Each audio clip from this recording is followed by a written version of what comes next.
Hello students, today we will be talking about molecular basis of inheritance. It is chapter of class 12. So, molecular basis of inheritance.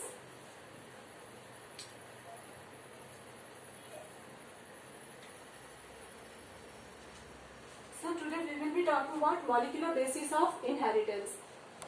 In this chapter we will be discussing about molecular structure of genetic material, which is DNA and RNA. We'll try to understand the structure and function of DNA, how and why it is considered as genetic material, how it expresses itself in the progenies, and responsible for expression of trait or characters. So basically, if we talk about DNA or RNA, so it is abbreviation of deoxyribonucleic acid and ribonucleic acids. So as the name suggests, these two are acids. These acids are present in nucleus. So if we talk about the information, then DNA is discovered by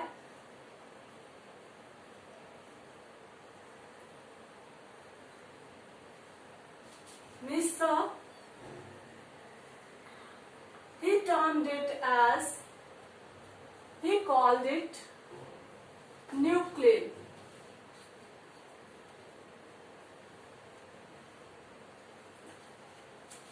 And it was DNA term was coined by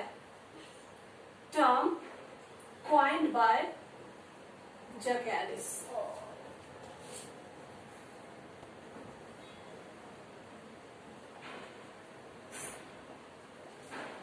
Basically, DNA is double helical structure, and this double helical concept was given by double helical model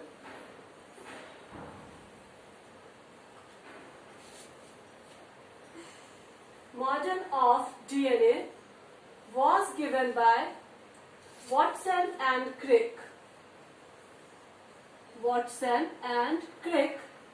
And actually it is based on this double helical model was based on the X-ray diffraction or X-ray image of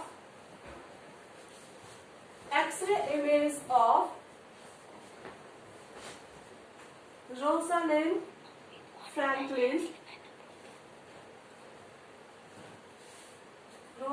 Franklin and Maurice Wilkinson.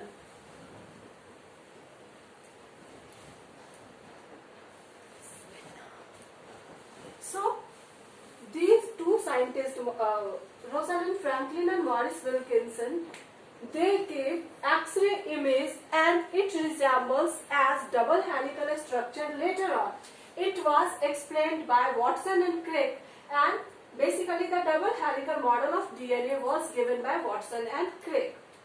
Now, if we talk about DNA, so it is genetic material in most of the eukaryotes. So it is genetic material in eukaryotes.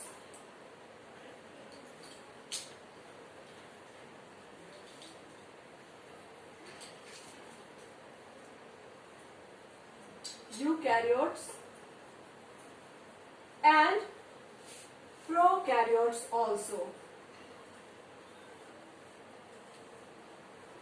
But in few viruses, RNA is genetic material. In few viruses, and these are considered as retrovirus. So in some viruses, RNA is the genetic material. If we talk about DNA, it is deoxyribonucleic acids. So I have to rub this. DNA is polymer of deoxyribonucleic deoxyribonucleotides. Deoxyribonucleotides. So first we'll understand meaning of nucleotides or deoxyribonucleotides. So if we talk about, it is polymer of deoxyribonucleotides. So basically a nucleotides is a ribose sugar which is a pentose sugar. So ribose sugar plus nitrogenous bases plus phosphate group.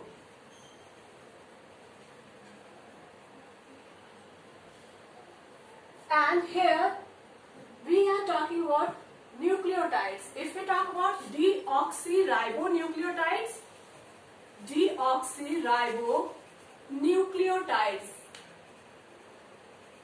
In case of DNA, it is polymer of deoxyribonucleotides. So deoxyribonucleotides means deoxyribose sugar plus nitrogenous base plus phosphate group. So DNA is polymer of deoxyribonucleotides, and deoxyribonucleotides means deoxyribose sugar plus nitrogenous base and phosphate group. What about RNA? It is polymer of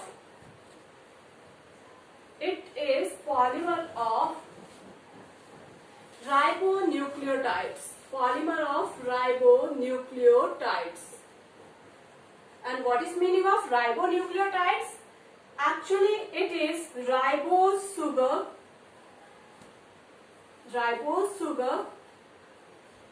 plus nitrogenous base plus phosphate group. Now we'll understand differences between deoxyribose sugar and ribose sugar. So there is difference in structure of ribose sugar and deoxyribose sugar. So we will understand that. Although both are pentose sugar. So here I am drawing differences between the structure of sugar in DNA and in RNA. So basically we have pentose sugar. Here we have oxygen. Then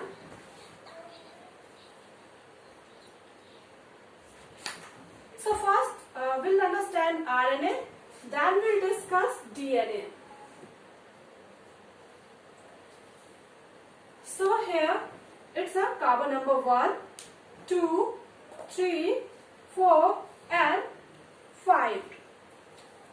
Now in carbon number 2 we have hydroxy group here and hydrogen, and again hydroxy group and hydrogen. In case of RNA, it is oxygen and we have 5 carbon, 1, 2, 3, 4 and 5. So the structure of ribose sugar. In case of DNA, oxygen,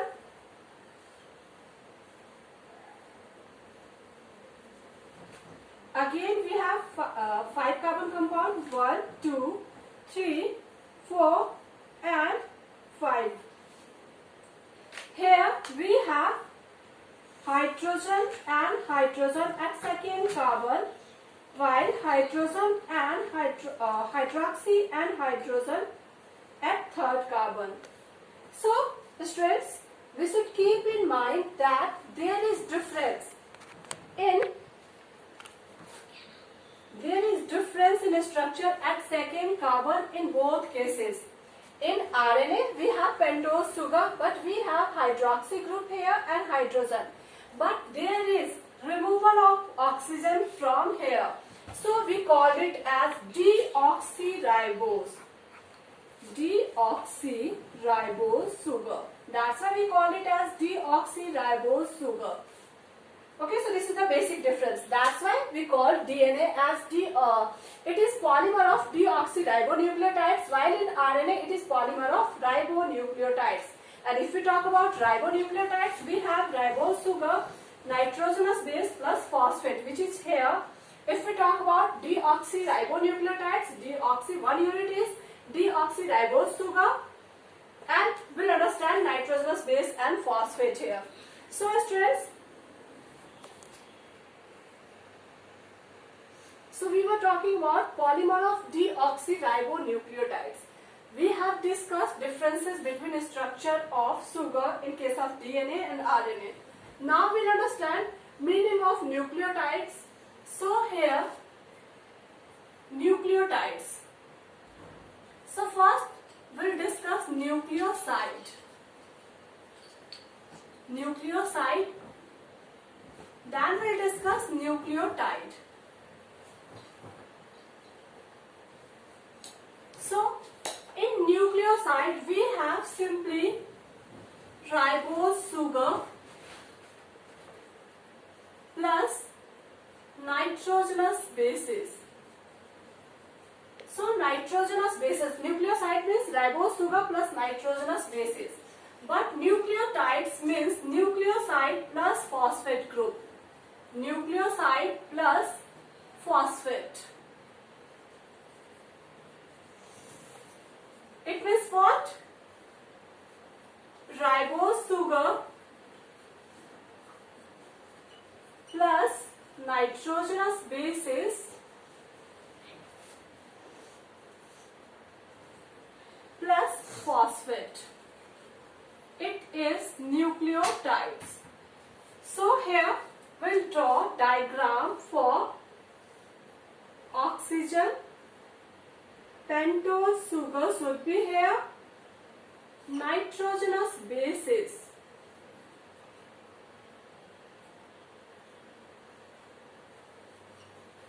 And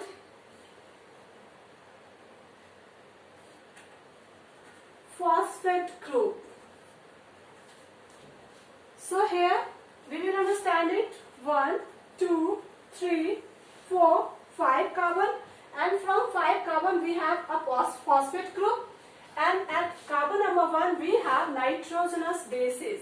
So it is a structure of nucleotides.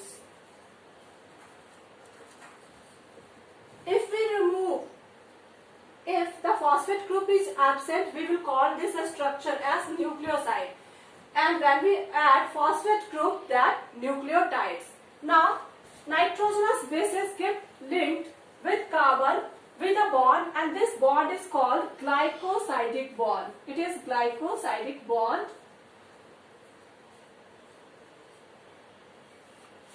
And here from 5 carbon we have a phosphate group. We call it as phosphoester bond. So we have a phosphoester bond. So here we have phosphoester bond, and here we have glycosidic bond, and this structure is nucleotides. And if there is repeated unit of nucleotides,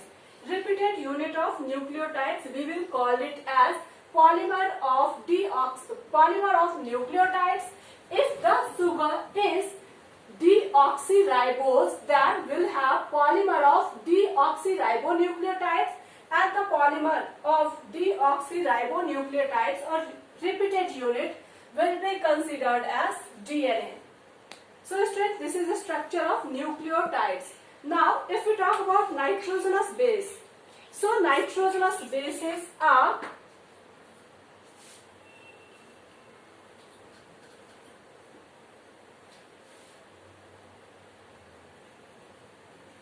nitrogenous bases.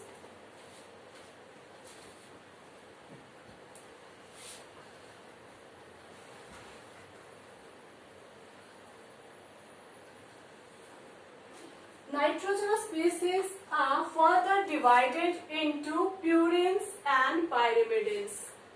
Purines and pyrimidines.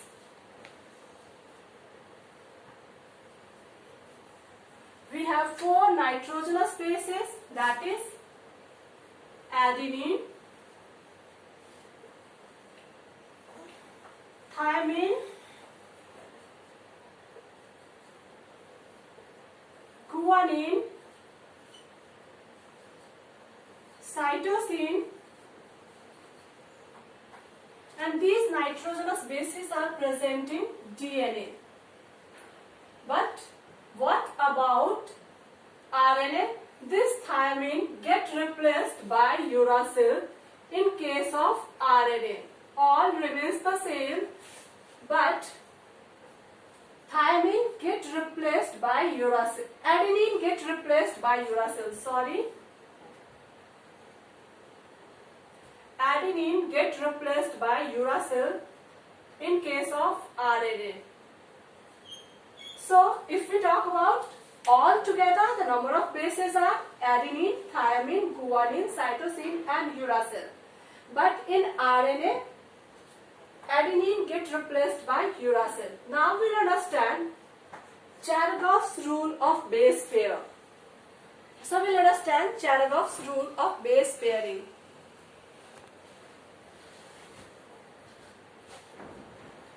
Rule of base pairing. According to Cheragov's, it was said that purines combines with pyrimidians. Purines combines or pairs with pyrimidine.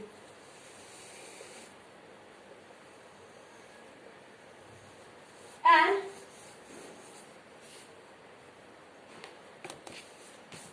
the ratio of purine and pyrimidine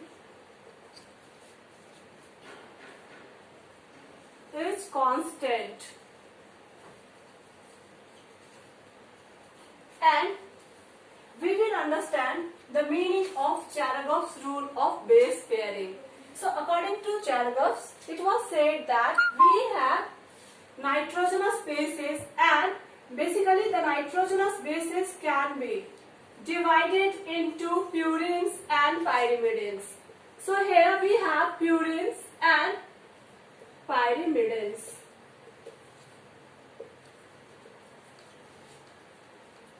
Adenine and guanine. Adenine and guanine are considered as purines, while thymine, cytosine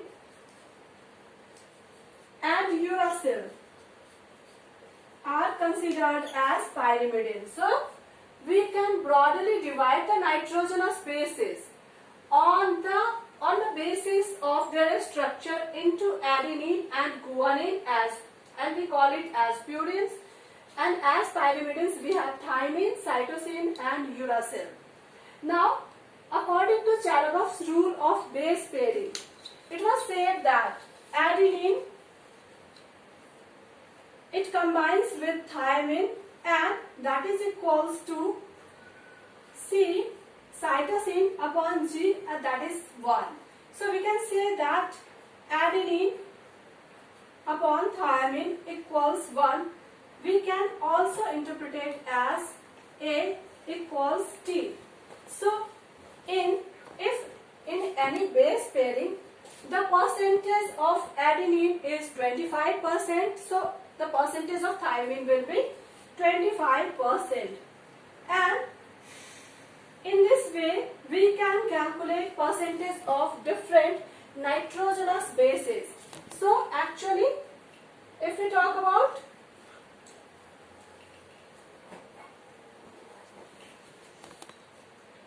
if the percentage of adenine is 25% and thymine is 25%, so we can calculate percentage of, say in a sum, if it is given that adenine